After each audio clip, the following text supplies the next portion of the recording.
My daughter-in-law just made the biggest mistake of her life. An hour ago, I got a text that said, "I borrowed your old ring for the party, Grandma. Hope you don't mind." I replied with a smile, "Have fun, dear." But right after I dialed my lawyer Frank's number and told him, "Register the theft of inventory item 847, a $3 million pink diamond ring." An hour later, the police stormed into that elegant party, where Cynthia was showing off my ring, thinking she had taken a worthless little trinket. If you're watching this, subscribe and tell me where you're from, because this story is going to leave you speechless. My name is Grace. I'm 71 years old, and for the last 10 years, I've been treated like the invisible mother-in-law, the old woman who gets in the way at family gatherings. To my daughter-in-law, Cynthia, I was nothing more than an annoying old woman living in the house my late husband left me. She came into our family a decade ago when she married my son, Liam.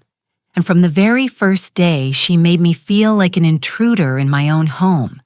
Cynthia is one of those women who believe the world owes them everything. Elegant, manipulative, always dressed in the finest red and green dresses, showing off expensive jewelry my son bought to keep her happy.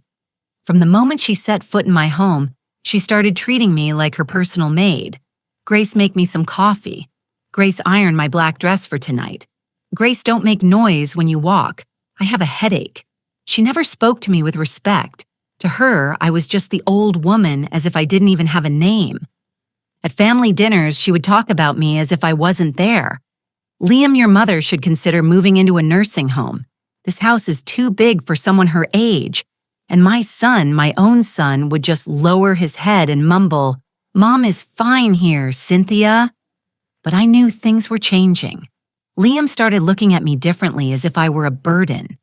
Cynthia had managed to poison his mind little by little, whispering in his ear that I was too old to take care of such a big house, that they needed the space for their own plans. She had big dreams, turning my living room into her personal office, transforming the garden my husband and I cultivated for 40 years into a modern entertainment area. For years, I endured her humiliations in silence. When guests came over, Cynthia would introduce me as Liam's mother, never as the owner of the house. When she threw parties, I had to hide in my room because, according to her old people, make others feel uncomfortable. There were nights I cried silently, wondering how I had become invisible in the home I built with so much love. What Cynthia never knew, what no one in my family knew, is that my late husband, Mark, left me much more than this house. During our last years together, Mark had been secretly collecting valuable art jewelry and antiques. He knew I was discreet, that I never flaunted wealth, and he trusted that I would know how to manage his legacy when the time came. In a secret safe hidden behind a painting in my room, I kept a collection worth over $15 million. Among those pieces was the ring Cynthia had just borrowed, a ring with a 5-carat pink diamond designed by a French jeweler in 1920, valued at $3 million. To anyone who didn't know about jewelry, it might just look like an elegant antique ring, but to experts, it was a masterpiece. Today, Cynthia had an important charity gala, one of those fancy events where businessmen's wives show off their best outfits and compete to see who has the most impressive jewelry. For weeks, I had heard her complain that she didn't have the perfect accessory for her gold dress. She had been looking through jewelry catalogs, sighing because the pieces she liked were too expensive, even for the generous budget Liam gave her. This morning, while I was watering the plants in the garden, I saw her go into my room without permission. It wasn't the first time she had snooped through my things, but this time was different. I saw her open my jewelry box, that small wooden chest where I keep some less valuable pieces, and her eyes locked on the pink diamond ring. She picked it up, examined it against the light, and I saw that dismissive smile she always had when she thought she had found something she could use. An hour later, I got that text. "I borrowed your old ring for the party. Grandma, hope you don't mind." She didn't even have the courtesy to ask for permission first. She just took it assuming everything I owned was at her disposal, that I was too old and insignificant to have anything of real value. When I read that message, something inside me changed. For 10 years, I had put up with her humiliations, her scorn, her cruel comments about my age and my supposed uselessness. But taking my ring without permission, that ring representing one of the most valuable pieces of Mark's secret collection, that was the straw that broke the camel's back. I sat there in my garden chair looking at the message on my phone, and for the first time in years, I truly smiled. "Have fun, dear," I texted back. But immediately after I dialed the number for Frank, my trusted lawyer. Frank had been Mark's best friend, the only one who knew the whole truth about our hidden fortune. "Frank," I said, my voice firmer than it had been in years. "It's time to activate the protocol you and Mark designed. Cynthia just stole inventory item 847. There was a silence on the other end of the line, and then I heard Frank chuckle. "Grace, are you absolutely sure you want to do this? Once we set this in motion, there's no going back." I confirmed that yes, after a decade of humiliation, it was time for my daughter-in-law to learn exactly who she was dealing with. Frank explained the plan. For years, he had been documenting every piece in Mark's collection, officially registering them as high-value items with specific inventory numbers. Each piece had certificates of authenticity, updated appraisals, and most importantly, insurance for its full value. The ring Cynthia had taken was legally registered as item 847, valued at $3 million. "I'm calling the insurance company immediately," Frank told me. "The protocol states that when a registered item is taken without the owner's authorization, we must report it as a theft immediately. In 30 minutes, the police will have a warrant to recover the stolen property, no matter where it is." While Frank made the necessary calls, I sat in my living room and remembered all the times Cynthia had made me feel invisible. The time she hosted a dinner for Liam's business partners and told me to eat in the kitchen because there wasn't enough room at the dining table. Last Christmas, when she opened expensive gifts, Liam had bought her and then handed me a cheap scarf, saying, "We got something simple for you because at your age you don't need much." I remembered the day her friends came over for their book club meeting. I was reading in my favorite chair in the living room when she came in and said, in front of everyone, "Grace, could you go to your room? We need privacy to discuss important things." Her friends looked at me with pity, as if I were an old pet that needed to be moved out of the way. But what hurt the most was the conversation I had overheard last week. Cynthia was on the phone with her sister Brenda, and I could hear everything from the hallway. "I swear this old woman is driving me crazy," she said. "She lives in this huge house like a queen, but look at how she dresses. Look at her cheap jewelry. It's pathetic. Liam and I are just waiting for her to decide to move into a nursing home, but she's too stubborn. When she's finally gone, I'm going to renovate this whole house, starting by throwing out all her ugly antiques." That conversation was the moment I decided I couldn't stay silent anymore.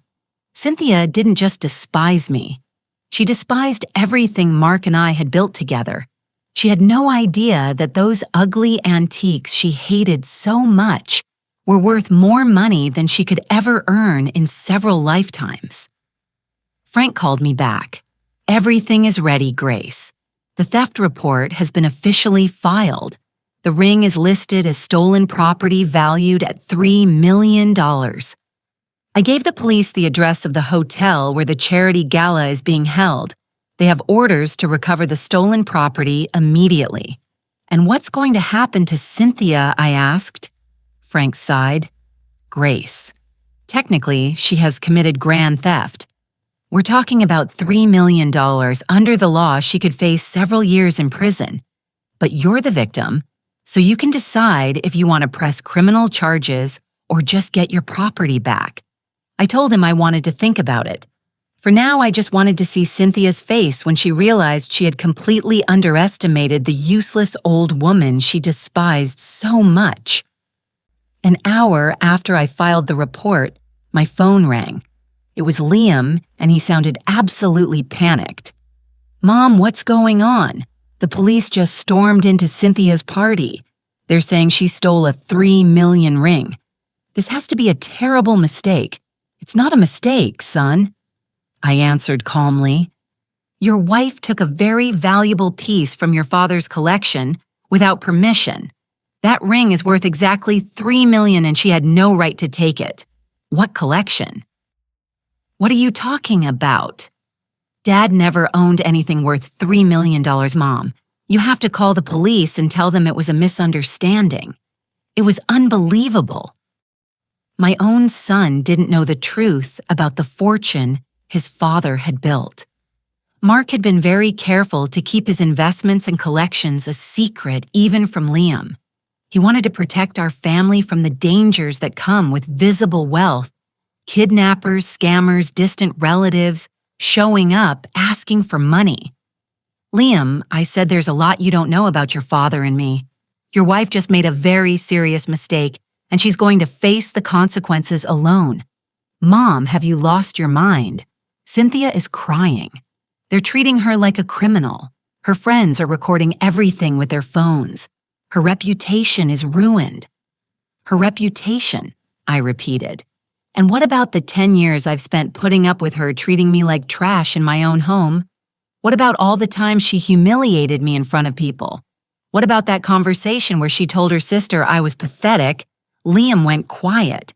He knew exactly which conversation I was talking about because he had heard it too and had done nothing to defend me. "Mom, please," he finally mumbled.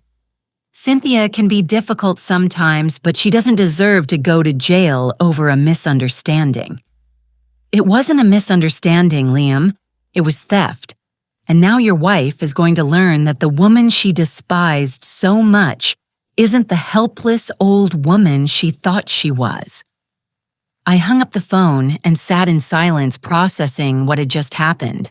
My son, my own son, had spent 10 years watching his wife humiliate me and had never raised his voice to defend me.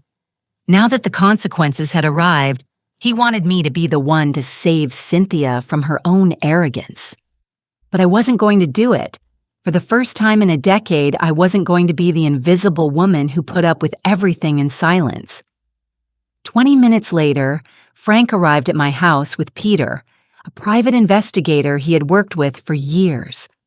Peter was a man in his 50s, sharp and professional, specializing in cases of fraud and art theft. Grace Frank said, "Peter has been discreetly investigating Cynthia for the last 6 months, ever since you mentioned your suspicions about her activities."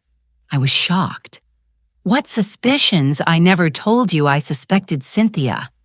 Frank smiled. "Remember the conversation we had in December when you mentioned that some of your smaller pieces had moved and that you noticed your jewelry box had been disturbed several times?" "Yes, I remember. I thought it was just my imagination, old age making me forgetful." "It wasn't forgetfulness. Grace, I decided to investigate quietly. And what Peter discovered goes far beyond today's ring." And Peter opened a folder full of photographs and documents. "Mrs. Grace, your daughter-in-law, has been selling pieces from your collection for almost 2 years. Small things at first. Antique brooches, pearl earrings, a silver necklace, things you might have thought you lost or put away somewhere." My heart pounded in my chest. We've documented at least 12 different sales at pawn shops and antique stores across the city. The total amount she has sold comes to about $45,000. I couldn't believe what I was hearing. Cynthia wasn't just humiliating me and treating me like I was invisible. She had been stealing from me for years. But how did she know which pieces to take without me noticing? She's smart. Peter continued. She only took pieces you rarely wore or that were kept at the back of your drawers. Apparently, she had been mentally cataloging all your jewelry for years, identifying which ones she could take without you noticing their absence immediately. We also have evidence that she's been taking pictures of all your valuable belongings, probably to assess what else she could sell in the future. Frank added, Peter has recordings of Cynthia at 3 different pawn shops where she clearly lies about where the jewelry came from. In one recording, she says they were heirlooms from her deceased grandmother. In another, she claims her husband gave them to her, but she needed quick cash for a medical emergency. I felt a mix of fury and betrayal I had never experienced before. For 2 years, while I was feeling guilty about losing my things, while I thought my memory was failing, Cynthia had been systematically stealing from me and then lying to sell my belongings. Even worse, she had been planning to steal more extensively by secretly photographing my collection. There's more, Peter said, turning to the next page of the file. Her spending patterns don't match the official income she and your son have. In the last 2 years, Cynthia has bought over $30,000 worth of clothes, paid for expensive spa treatments, lavish vacations, and has been frequenting high-end restaurants. When we match these expenses with the money we know she got from selling your jewelry, the numbers line up perfectly. So the money Cynthia had used to buy all those fancy red and green dresses, those designer handbags she used to look down on me with those expensive shoes, she used to trample my self-esteem. It had all come from selling my things. She had been financing her luxurious lifestyle by stealing from me the useless old woman she despised. But wait, I said, if you've known all this for months, why didn't you tell me Frank exchanged a look with Peter? Grace, we needed enough evidence to build a solid case, and we wanted to wait until she made a mistake, big enough that she couldn't deny it or manipulate the situation. Today's theft of the $3 million ring is exactly that mistake. Just then, my phone rang again. It was an unknown number, but I answered. Mrs. Grace, it was a woman's voice I didn't recognize, sounding nervous. This is Detective Miller from the Metro Police Department. We're at the Plaza Hotel with your daughter-in-law, Cynthia. She is insisting that you gave her permission to take the ring and that this is all a misunderstanding. Could you please come to the hotel to clear this up, Detective Miller? I replied, my daughter-in-law took that ring without my permission. I have the text message where she herself admits she borrowed it without asking me first. Furthermore, that ring is valued at $3 million and is part of a legally registered collection. I understand, ma'am, but your daughter-in-law is very upset, and your son is also here, insisting there must be some mistake. He says you've never owned such valuable jewelry and that there's probably an error in the appraisal. I laughed a laugh that surprised even Frank and Peter. Detective, my son is saying I couldn't possibly own valuable jewelry because I'm either too poor or too dumb to own something like that. There was an awkward silence on the other end. Well, ma'am, he mentioned you live on a modest pension and have never shown signs of having that kind of wealth. Detective Miller, I'll be there in an hour, and I'm bringing my lawyer and all the documents that prove not only that the ring is mine, but also that my daughter-in-law has been stealing from me for years. I expect that when I arrive, she will be in police custody, as is appropriate for a thief who has stolen property valued at over $3 million. After I hung up, I looked at Frank and Peter. Gentlemen, it's time for Cynthia and my son to learn exactly who they've been dealing with all these years. Frank smiled. Grace, there's something else you should know before we go to the hotel. Peter discovered that Cynthia has been talking to an art appraiser named Michael, showing him photographs of several pieces from your collection. Apparently, she was planning a much bigger heist. According to our recording, she believed she could sell several of your paintings and sculptures for at least $200,000. Peter added, Mrs. Grace, your daughter-in-law doesn't just see you as a useless old woman. She sees you as a source of income she can exploit without consequences. In her own words, recorded during a phone call with that appraiser, she said, "The old woman doesn't even know what she has. I could steal half her stuff and she'd never notice. She's too senile to keep an inventory of her belongings." Those words were like a slap in the face. Cynthia hadn't just been stealing from me. She'd been laughing at me, thinking I was too stupid and useless to realize her crimes. She had been planning to rob me on a massive scale, taking advantage of what she perceived as my senility.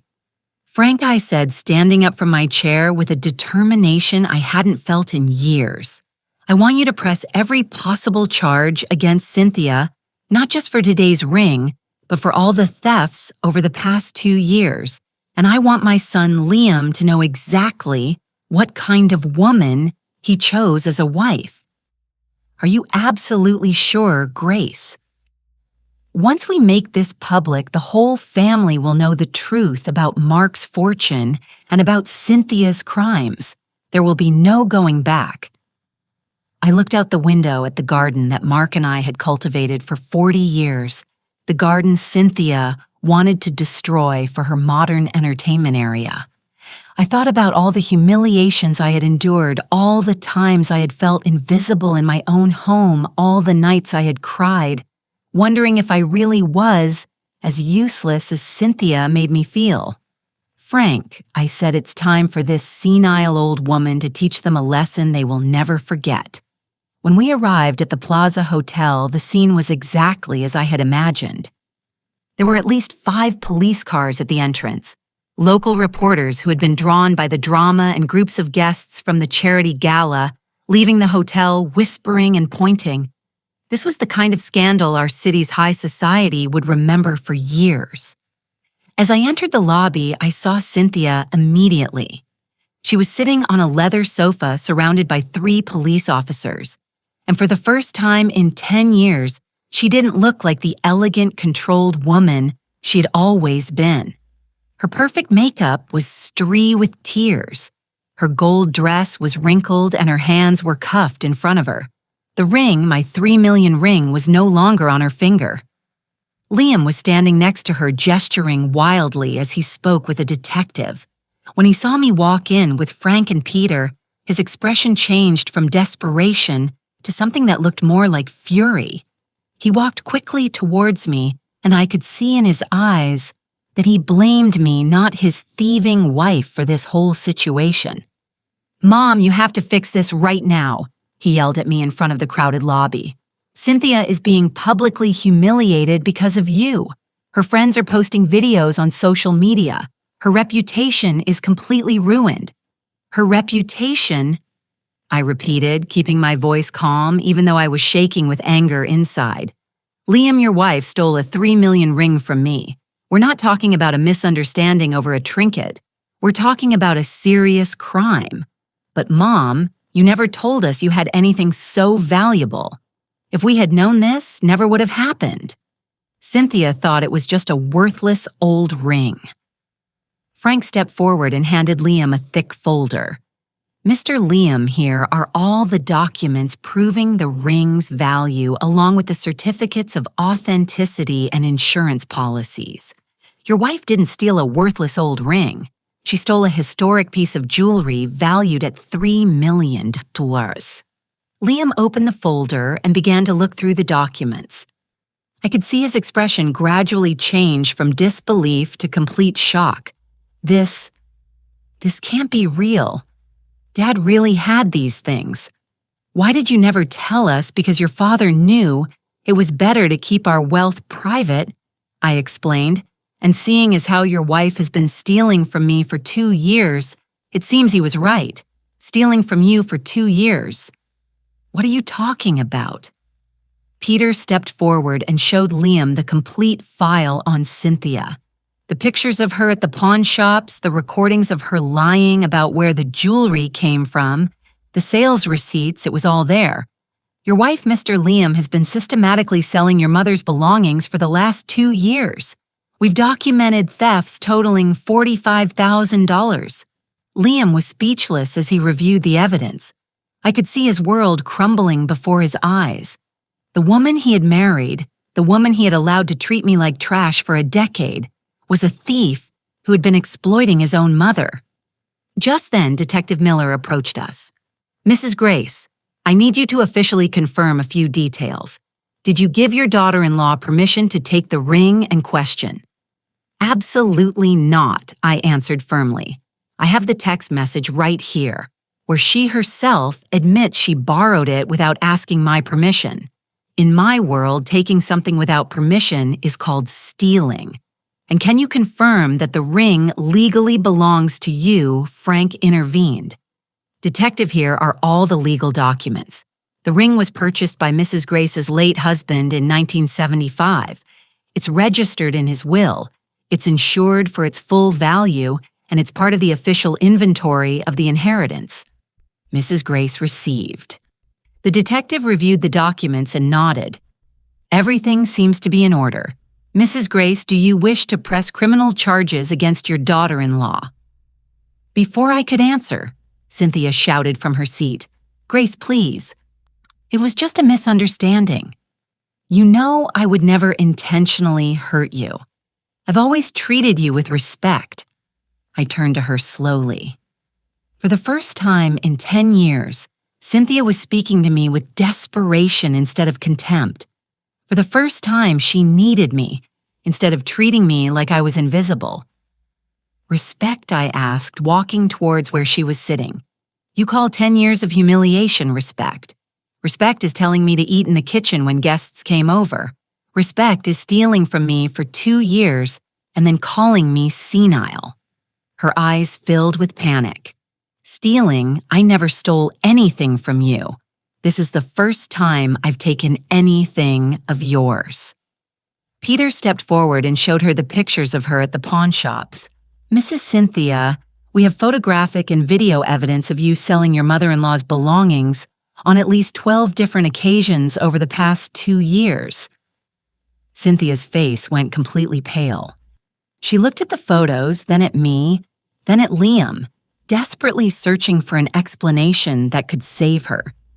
Those were just small pieces I thought she didn't use anymore," she mumbled. "I never thought she would notice.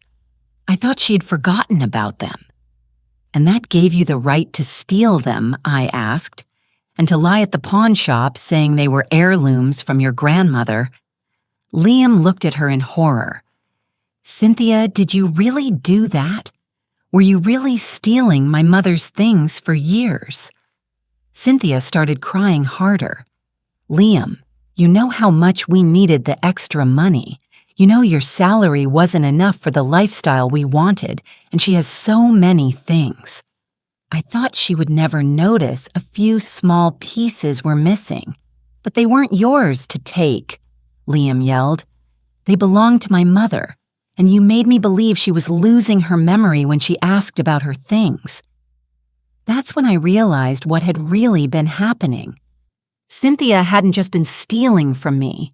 She had been manipulating Liam into believing I was developing senile dementia.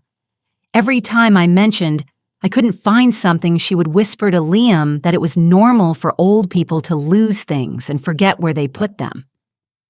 "Detective Miller," I said, feeling a strange and powerful calm. "I want to press all possible charges against my daughter-in-law, not just for today's ring, but for all the thefts she has committed over the past 2 years. "No," Cynthia screamed. "Please, Grace, I can give everything back. I can pay you back. Don't do this to me." I looked her directly in the eye. "Cynthia, for 10 years you treated me like I was invisible. You humiliated me in front of guests. You made me feel like a useless burden in my own home. For 2 years you stole from me while making me believe I was losing my memory. And now that the consequences have arrived, you want me to have mercy on you. But I never thought it was so serious. So, I never thought you had such valuable things. If you had known I had valuable things, what you would have stolen more." I let her process that question for a moment. "Cynthia, the problem isn't that you didn't know the value of what you stole. The problem is that you stole from me. The problem is that for a decade you treated me like dirt. Frank approached the detective, Detective Miller. We also want to file charges for the other documented thefts. We have enough evidence to prosecute at least 12 additional cases of theft. The detective nodded. Understood. Mrs. Cynthia, you are under arrest for first-degree grand larceny, multiple counts of petty theft and fraud. You have the right to remain silent. As the detective read Cynthia her Miranda rights, I looked at my son, Liam. Snorts. He was standing there watching his wife get officially arrested, finally understanding that the woman he had married was a criminal who had been exploiting his own mother for years. Mom, he said in a broken voice, I didn't know about any of this. You have to believe me. Liam, I replied, maybe you didn't know about the thefts, but you did know how Cynthia treated me. You saw every humiliation, every slight, every moment she made me feel invisible in my own home, and you never said a thing. Liam lowered his head, unable to look me in the eye. He knew I was right. For 10 years, he had been a silent witness as his wife turned me into a stranger in my own house, and he had chosen the easy path, to say nothing, to not confront, to not defend his own mother. Now that the truth was out, he finally understood the price of his silence. Mom, he mumbled, I thought you two would eventually find a way to get along. I thought if I stayed out of it, things would work themselves out. Things don't just work themselves out, Liam, I replied, especially when one person is systematically abusing another. Your wife didn't just disrespect me for a decade. She stole from me, manipulated me, and was planning to steal even more. And you thought that would just fix itself. As I spoke with Liam, I could see several guests from the charity gala recording the scene with their phones. The story of the millionaire mother-in-law who caught her thieving daughter-in-law was going to be all over social media by the end of the night. For Cynthia, who had built her entire social identity around her image as an elegant and respectable wife, this was worse than prison. Detective Miller finished reading the Miranda rights and began escorting Cynthia towards the exit. But before they could reach the door, Cynthia turned to me with an expression I had never seen before. Pure, desperate fury. Grace, you don't understand what you've just done. She screamed. My life is ruined. My friends, my reputation, everything is destroyed. And why, I asked, calmly. Because of a stupid ring you never even wore. No, I replied calmly. For 10 years of theft, humiliation, and mistreatment, today's ring was simply the straw that broke the camel's back. But I gave you a family, she continued screaming. I gave you grandchildren you never had. Liam and I gave you a purpose in your old age. That was the most ridiculous claim I had heard in years. Cynthia, you didn't give me a family. You turned my family into strangers who treated me like a burden. And as for grandchildren, you two decided not to have children. Remember, you said kids would ruin your figure and interfere with your career. Liam looked more and more uncomfortable with every word that came out of his wife's mouth. I think he was finally seeing Cynthia for who she really was. Manipulative, selfish, and completely willing to lie when the consequences of her actions finally caught up to her. Grace, Cynthia yelled as the detective tried to make her walk. If you go through with this, you'll lose your son forever. Liam will never forgive you for destroying his marriage. I looked at Liam. He was standing there watching his wife make threats as she was being arrested for stealing from his own mother. Liam, I said, is that how you feel? Do you think I destroyed your marriage? Liam was silent for a long moment, processing everything he had discovered in the last 2 hours. His wife wasn't the elegant, sophisticated woman he thought he had won over. She was a thief who had been exploiting his elderly mother for years, while manipulating him into believing his mother's forgetfulness was a sign of sility. No, Mom, he finally said. My marriage was destroyed the moment Cynthia decided to steal from you for the first time. I just didn't realize it until now." Cynthia was speechless for the first time. She had been counting on Liam to blame me for her problems, as he had done so many times before. But this time, the evidence was too clear, and the lies too obvious. After they took Cynthia away, Peter handed me an additional folder. "Mrs. Grace, there's something else you should know." During our investigation, we discovered that Cynthia had been in contact with a lawyer specializing in wills and estates. Apparently, she had been researching legal ways to challenge your father-in-law's will if you were to pass away. Liam looked sicker by the second. "What does that mean?" "It means Frank explained that your wife wasn't just stealing from your mother in the present. She was planning for the future, researching how to take over the entire inheritance when your mother died," Peter added. We found emails between Cynthia and this lawyer where they discussed the possibility of having your mother declared mentally incompetent. The plan was to prove you had senile dementia and therefore lacked the legal capacity to manage your finances or property. My blood ran cold. She was planning to have me declared mentally incompetent. "Yes," Peter continued. "In one of the emails, Cynthia mentions that you had been losing things frequently and that this could be used as evidence of mental decline. Of course, we now know you weren't losing things. She was stealing them." Liam sat down heavily in a lobby chair. "Oh my God," he mumbled. She was planning to steal everything from you." Not only that, Frank added, "we also found that she had been pressuring Liam to convince you to move into a nursing home. Once you were institutionalized, it would have been much easier to get a court order declaring you mentally incompetent." I remembered all the conversations where Cynthia subtly suggested I was too old to live alone, that I needed professional care, that I would be happier in a place designed for people my age. It wasn't genuine concern. It was a calculated strategy to get her hands on my fortune. "Mrs. Grace Peter said your daughter-in-law is much more dangerous than we initially thought. We're not talking about a woman who impulsively took some jewelry. We're talking about someone who had developed a long-term plan to steal your entire inheritance and have you declared mentally incompetent to legally justify it." Liam lifted his head and looked at me with tears in his eyes. "Mom, I never suspected any of this. When Cynthia mentioned the nursing home, I thought it was because she genuinely cared about your well-being."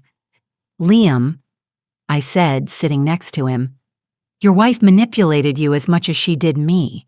She knew exactly what to say to make you believe her intentions were good." Frank closed his folder and looked at me seriously. "Grace, with all this evidence, the district attorney will likely offer Cynthia a plea deal. Depending on how we handle this, she could face between 5 and 15 years in prison." "And what about the money she already stole?" I asked. "Most of the pieces she sold were bought by private collectors," Peter explained. "We'll be able to track down and recover about 60% of the stolen value. The rest was probably already spent on her lavish lifestyle." Liam sighed deeply. "Mom, what's going to happen now? What's going to happen to me? What's going to happen to our family?" It was a good question. In the span of 2 hours, my family had been completely transformed. My daughter-in-law was under arrest and facing years in prison. My son finally understood he had been married to a criminal who was planning to steal everything from me. And I, the senile old woman who had been invisible for 10 years, was suddenly the center of attention. "Liam," I said, taking his hand, "what's going to happen now is you're going to have to decide what kind of man you want to be. For 10 years, you were a silent accomplice to your wife's abuse towards me. Now you know the truth about who she really is. The question is, what are you going to do with that information, Mom? I want to fix things with you. I want to make up for all the years I didn't defend you. Making it up to me isn't about money, Liam. It's about respect.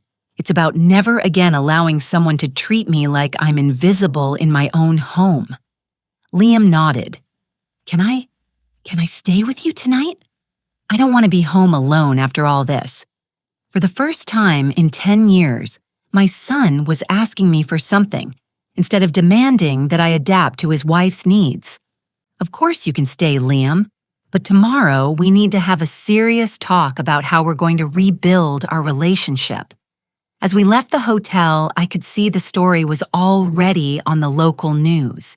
Millionaire grandmother catches thieving daughter-in-law with $3 million ring. By tomorrow, the whole city would know that Grace, the invisible old woman, had turned out to be a woman with more power than anyone had imagined. The next day, I woke up feeling different. For the first time in 10 years, I woke up in my own house without the feeling that I was an intruder in my own home. Liam had slept in his old room, and when I came down for breakfast, I found him in the kitchen making coffee. It was the first time in a decade that someone had made something for me in my own kitchen instead of expecting me to serve everyone else. "Good morning, Mom," he said, and there was something different in his voice. Respect, a silent apology in every word. "Good morning, son." I sat at the table where I had eaten breakfast with Mark for 40 years, the table where Cynthia had made me feel like an unwelcome guest for so long. Liam placed a cup of coffee in front of me and sat on the other side. "Mom, I couldn't sleep last night. I kept thinking about all the times Cynthia treated you badly and I said nothing. I kept remembering all the times you mentioned you couldn't find something and I thought it was just your memory." "Liam," I interrupted him gently, "you don't need to punish yourself for being manipulated. Cynthia is very smart. She knew exactly how to frame things to make it seem like she was concerned for my well-being while she was robbing me. But I'm your son. I should have been on your side. I should have seen the signs." I took a sip of coffee and looked at him directly. "What matters now is what you're going to do in the future. The question is, are you going to try to save your marriage with a woman who planned to steal everything from me and have me declared mentally incompetent?" Liam was silent for a long moment. I could see the internal struggle on his face. He'd been married to Cynthia for 10 years. Despite everything he had discovered, she was still his wife. Just then, the phone rang. It was Frank. "Grace, I have important news. The district attorney wants to meet with you this morning. Apparently, Cynthia's case is bigger than we initially thought." "Bigger how?" "When they searched her house last night, they found a secret room in the basement. Grace, your daughter-in-law, wasn't just stealing from you. She's been running a theft and resale operation of antiques involving several wealthy families in the city." My heart pounded. "What do you mean they found over 50 pieces of art and jewelry that don't belong to her or Liam? Apparently, she has been using her access to high society social events to identify targets and then organizing more elaborate thefts. Your house wasn't her only target. It was her base of operations." Liam turned pale. "Are you saying our house has been the center of a criminal operation for years?" Frank continued. "There's more. They found correspondence indicating that Cynthia had been selling information to professional thieves, house blueprints, family schedules, information about security systems. The FBI is now involved because apparently this operation crosses state lines." I couldn't believe what I was hearing. The woman who had shared my table for 10 years, who had slept under my roof, who had eaten my food, had not only been stealing from me, she had been running a criminal enterprise from my own home. "Frank, what does this mean for Liam? He could be considered an accomplice. The FBI will want to question him, of course, but so far all the evidence suggests that Liam had no knowledge of his wife's criminal activities. She was very careful to keep him away from her operation." After I hung up, Liam and I sat in silence. My house, the home that Mark and I had built with so much love, had been violated in ways I was just beginning to understand. Mom Liam finally said, "How is it possible that I was married to a criminal for 10 years and never realized it?" "Because she didn't want you to realize it," I replied. Liam, people like Cynthia are experts at compartmentalizing their lives. To you, she was the elegant wife who accompanied you to social events. To me, she was the daughter-in-law who constantly humiliated me. To her victims, she was the thief who planned robberies. She kept every aspect of her life completely separate. An hour later, Frank arrived with two FBI agents. Agent Karen Silva and Agent Michael Rodriguez introduced themselves and explained that Cynthia's case was now part of a federal investigation into an art and antiques theft ring that had been operating for several years.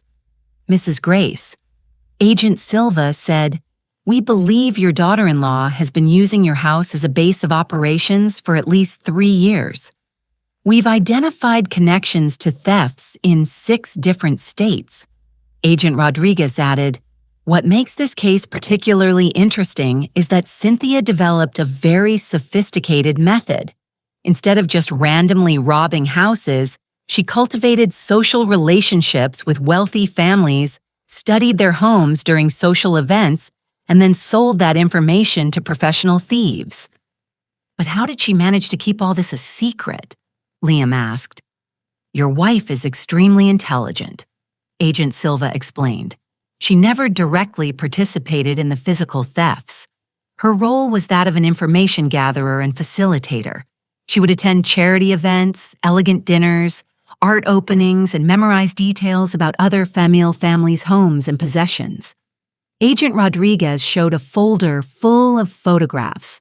We found hundreds of photos she had secretly taken during social events.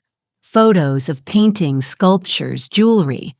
Other women were wearing even photos of security systems and house layouts. I looked at the photos and recognized many of the houses. They were the homes of families I knew, women I had interacted with at charity events for years. "Agent Silva," I asked, "does this mean other families were also victimized by Cynthia?" "At least 12 families that we've identified so far. The total value of the thefts we've connected to her operation exceeds $2 million. Liam looked completely devastated. "Agent Rodriguez, what's going to happen to me? Are they going to think I was part of this?" "Mr. Liam, we've reviewed your financial records, your communications, your activity patterns. There is no evidence that you had any knowledge of or participation in your wife's criminal activities. However, we need you to cooperate fully with our investigation." Agent Silva looked at me directly. "Mrs. Grace, there's something else you need to know. When we arrested Cynthia last night, she immediately started negotiating.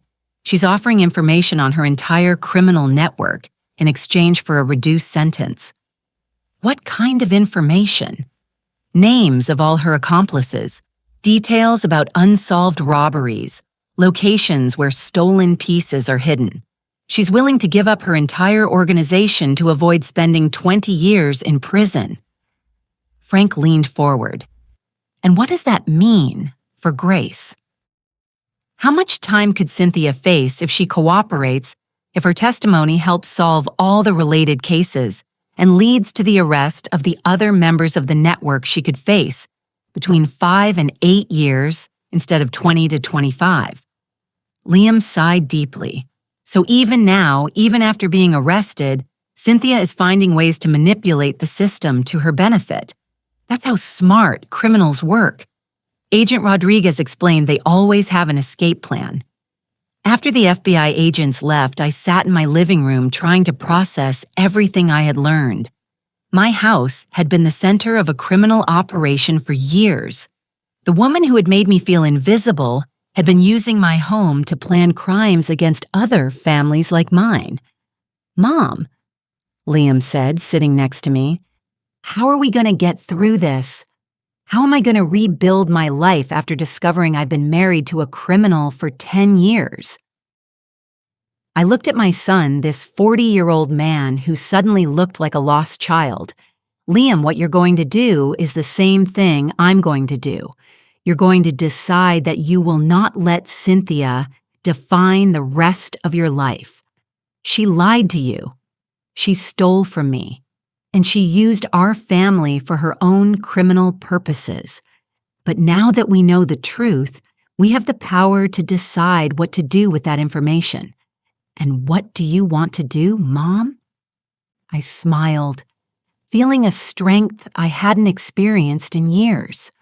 Son, I'm going to show the world exactly who Grace really is, and I'm going to make sure no other family has to go through what we went through. The next few days were a whirlwind of activity that completely transformed my life. Frank had arranged a press conference where I would appear as the main victim of Cynthia's criminal scheme, but also as the woman who had managed to unmask the entire operation.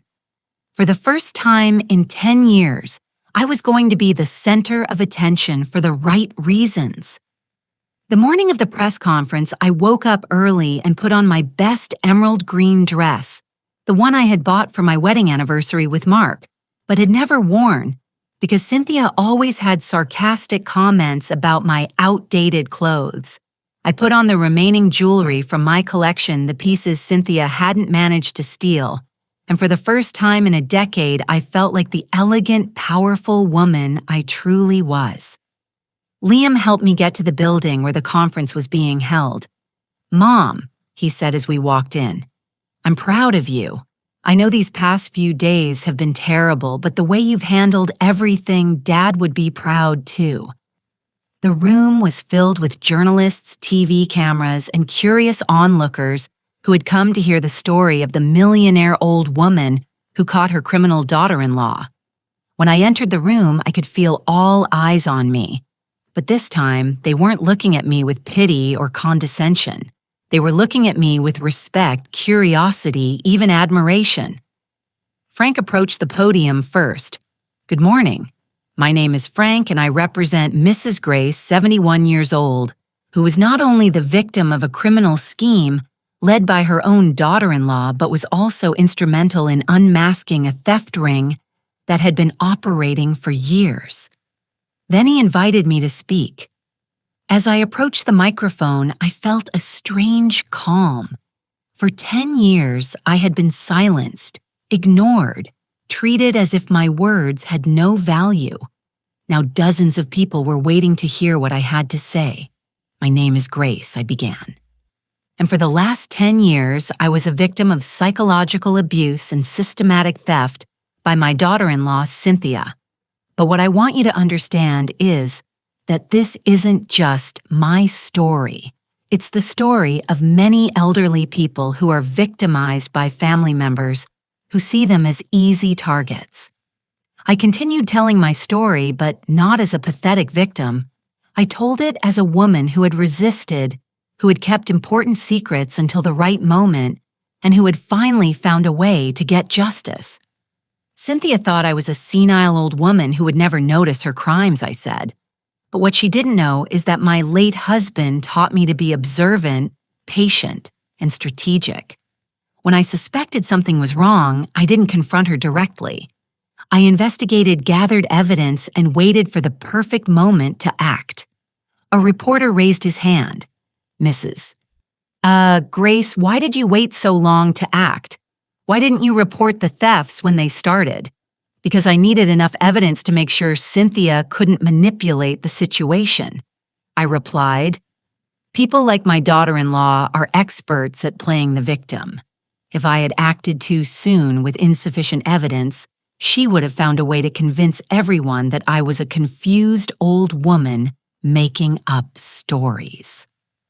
Another journalist asked, how does it feel knowing your house was used as the base of operations for a criminal network?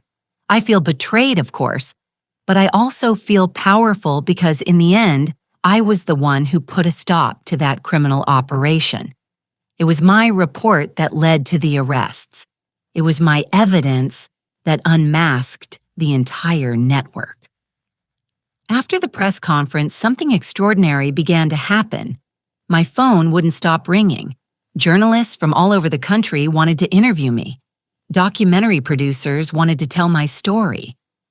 But the calls that moved me the most were from other older women who had seen the news and recognized elements of my story in their own lives. A woman named Diana called me crying. Grace, I saw your interview on TV and I think my son-in-law is stealing from me. My jewelry has been disappearing, but my daughter says it's normal for old people to lose things. After hearing you, I realized that maybe I'm not losing my memory. Another woman, Brenda, told me her daughter-in-law had been pressuring her to sign documents she didn't fully understand. After seeing your story, I realized I need to get my own lawyer, not trust the lawyer my daughter-in-law recommends. Those conversations made me understand that my experience with Cynthia was not unique. There were thousands of elderly people being victimized by family members who abused their trust, and many of them didn't have the resources or the knowledge to defend themselves. That night, Liam and I had a long, difficult conversation about our future. Mom, he said, I've decided to divorce Cynthia. I can't stay married to someone who hurt you so much and turned out to be a criminal. Are you sure, son? That's a very big decision. Completely sure. For 10 years, I chose Cynthia over you, and that was the biggest mistake of my life. I'm not going to make the same mistake again. 3 days later, I received an unexpected call. It was a TV producer named Peter who had seen my press conference. Mrs. Grace, I'd like to propose something to you. Have you considered having your own show where you help other elderly people who might be being victimized by family members? The idea intrigued me. What kind of show? A show where people can call in to tell their stories and where you can offer advice based on your experience. We could also have legal and psychological experts to help. We'd call it the wisdom of grace or something like that. For the first time in my life, someone was offering me a platform to use my experience and my knowledge to help others. For 71 years, I had been the devoted wife, the self-sacrificing mother, the invisible mother-in-law. Now finally, I had the chance to be something more, an advocate, an educator, a voice for people who had been silenced like me. Peter, I said, I'm interested in your proposal, but I have some conditions. That night, as I prepared to sleep in my house for the first time in years, without feeling like an intruder, I reflected on everything that had changed. A week ago, I was the invisible old woman everyone ignored.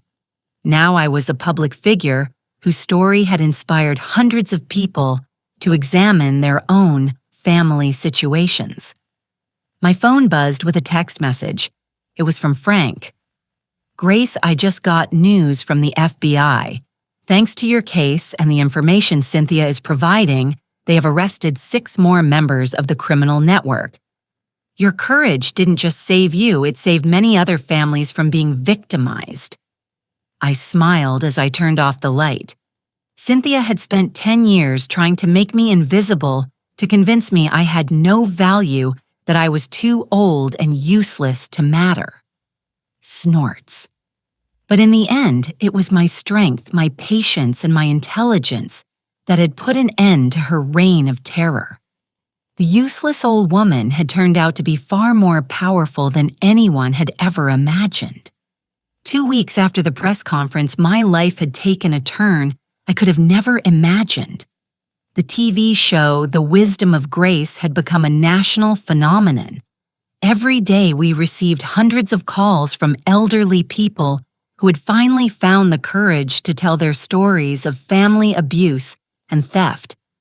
Frank had officially established the Grace Foundation for the Protection of the Elderly, with an initial donation of $2 million from my secret inheritance. It was ironic. The money Cynthia had been planning to steal from me was now being used to protect other people from criminals like her. But the real satisfaction came when Peter, my private investigator, called me with extraordinary news.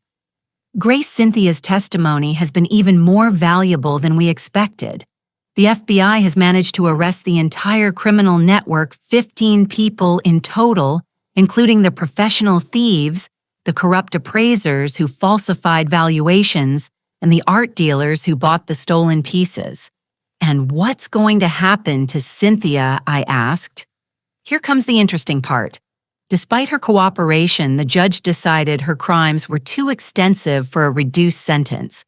She's going to serve 12 years in federal prison, and when she gets out, she'll have to pay full restitution to all the victims. 12 years.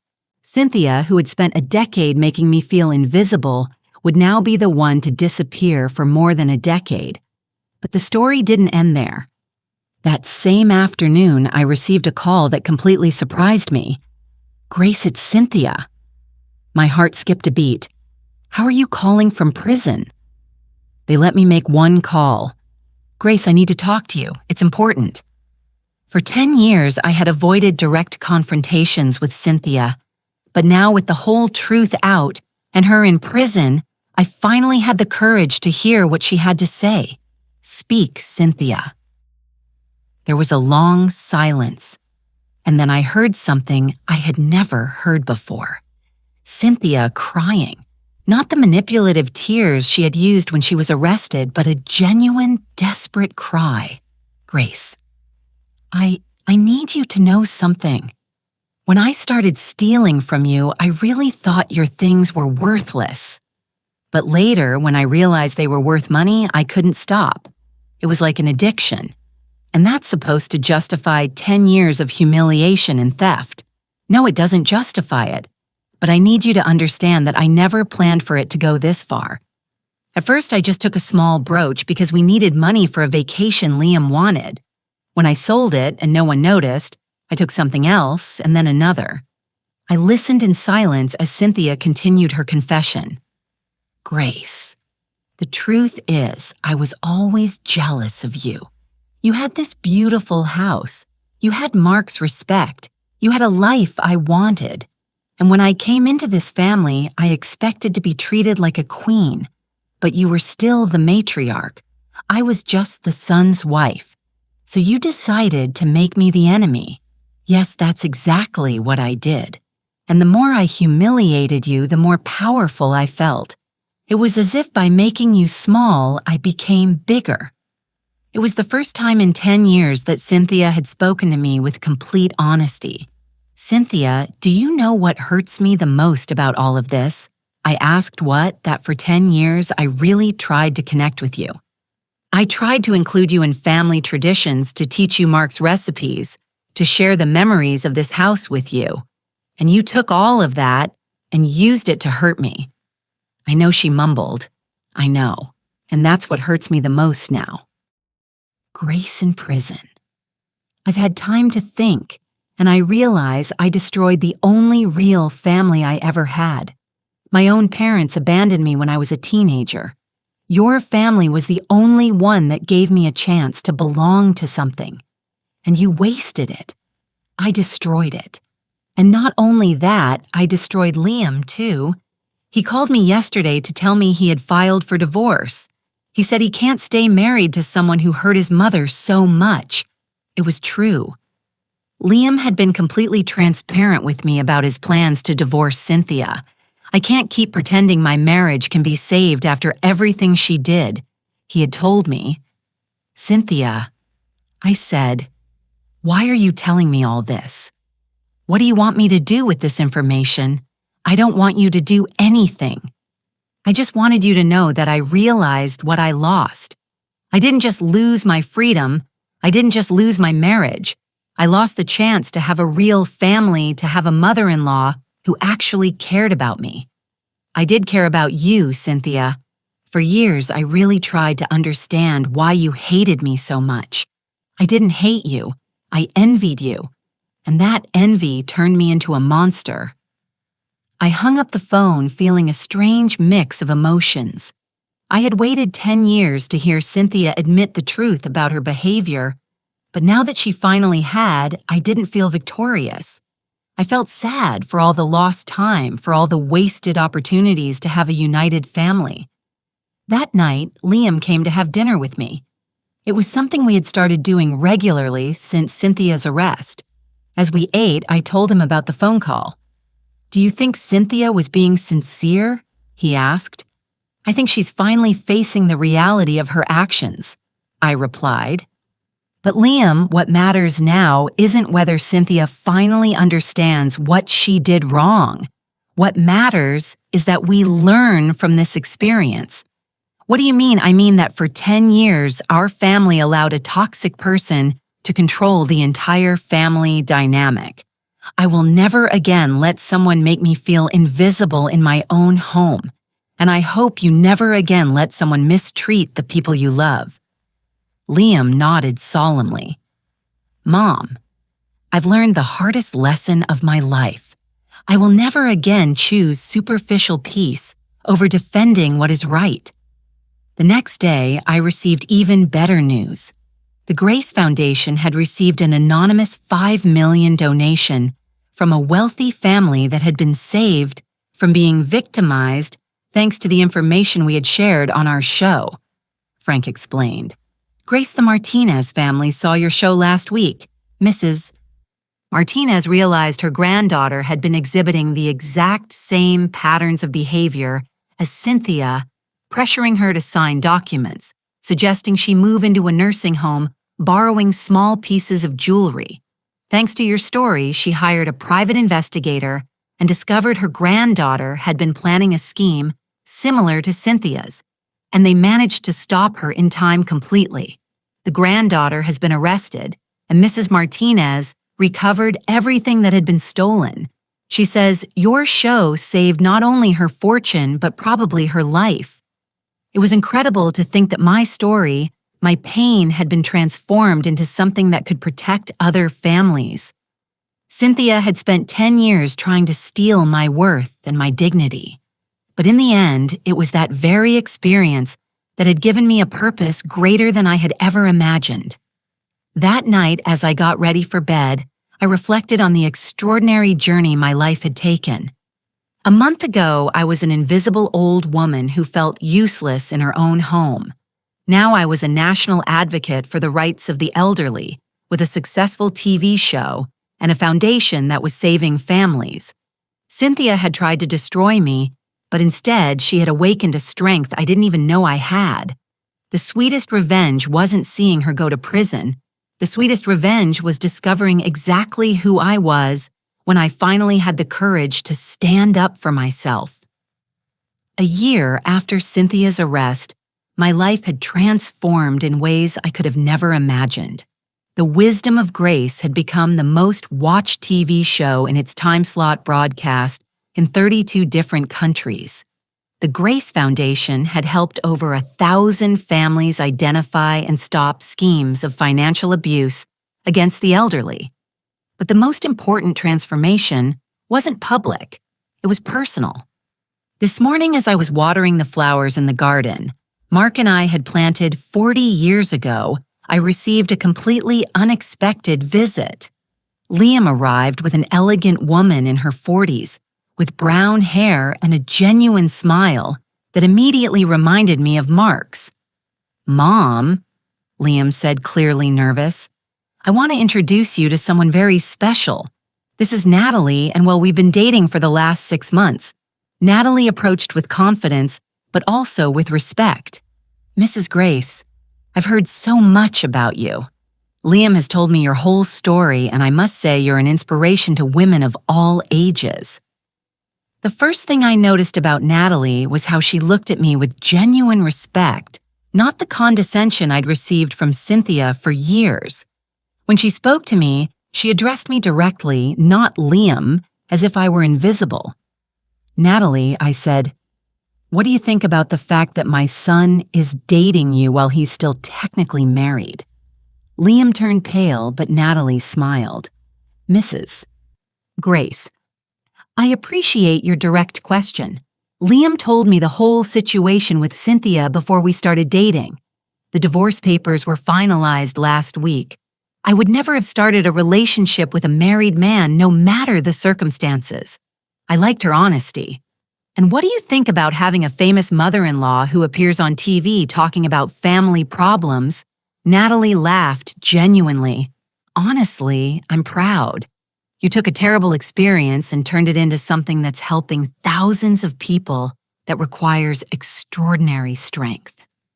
Over the next few months, I was able to observe the relationship between Liam and Natalie. It was completely different from his marriage to Cynthia. Natalie encouraged Liam to spend time with me, to include me in their plans, to value my opinion. When they hosted dinners, they invited me as the matriarch of the family, not as a burden they had to tolerate. The most notable difference was that Natalie genuinely wanted to get to know me. She asked about my experiences with Mark, about the history of our house, about our family traditions. Instead of trying to replace or erase the past, she wanted to be part of our family's continuity. One afternoon, while Natalie and I were preparing dinner together, she asked me something that surprised me. "Mrs. Grace, what can I do to make sure I never become someone like Cynthia?" I paused to think about her question. Natalie Cynthia became what she became because she saw our family as something she could exploit, not as something she could contribute to. You're already different because you care enough to ask the question, but I want to be specific. What behaviors should I avoid? Never try to isolate Liam from his family. Never speak ill of me when I'm not present. Never assume that because I'm older, my opinions don't matter. And if you ever have a problem with me, talk to me directly. Don't try to manipulate Liam into being your intermediary. Natalie nodded seriously. And is there anything I can do proactively to be a good daughter-in-law? Recognize that this house, this family, has a history that existed before you arrived. Respect that history while you help create new history. And never forget that being part of a family means giving as much as you receive. 6 months later, Liam asked me to go with him to buy an engagement ring for Natalie. It was ironic. Everything had started with Cynthia stealing a $3 million ring, and now I was helping my son choose a ring to symbolize genuine love. "Mom," he said, as we looked at different options, "do you think I'm making the right decision? Do you think Natalie and I can build something lasting after everything that happened with Cynthia Liam?" The difference between Natalie and Cynthia is that Natalie sees our family as something valuable that she wants to protect. Cynthia saw our family as something she could exploit. That fundamental difference means everything. The proposal was perfect. Liam arranged a dinner at our house in the dining room where for years Cynthia had made me feel like an intruder. But this time I was sitting at the head of the table in my rightful place as the family matriarch, while Liam proposed to Natalie. When Natalie said yes, the first thing she did was walk over to me and hug me. "Mrs. Grace," she said with tears in her eyes, "I hope I can be the daughter-in-law you deserve." "Natalie," I replied, "you already are." The wedding day was the happiest family celebration we had had in over a decade. Natalie had insisted that the ceremony be held in our backyard garden, honoring the legacy that Mark and I had built. During the ceremony, Liam asked me to say a few words. 2 years ago, I began. I believed my family's story had ended in humiliation and betrayal. But today I understand that that terrible experience was simply the end of a chapter, not the end of the book. Natalie welcomed to a family that now knows how to value mutual respect, honesty, and genuine love. After the wedding, as the guests celebrated in the garden, I received an unexpected text message. It was from a woman named Karen who had been watching my show from the beginning. "Grace, I wanted you to know that your story gave me the courage to report my son who had been stealing my medication to sell it. Thanks to your example, I got my dignity and my health back. Now my son is in rehab and our relationship is healing. Your courage inspired me to find my own." Those messages came regularly. People from all over the world who had found the strength to stand up for their rights after hearing my story. It was proof that the pain I had suffered had been transformed into something positive and powerful. That night, after all the guests had left, I sat alone in my garden reflecting on the extraordinary journey I had been on. 2 years ago, I was an invisible old woman victimized by a daughter-in-law who saw me as a nuisance. Now I was a national advocate, a woman with a new daughter-in-law who genuinely respected me, and the matriarch of a family rebuilt on foundations of honesty and love. My phone rang one last time. It was Frank.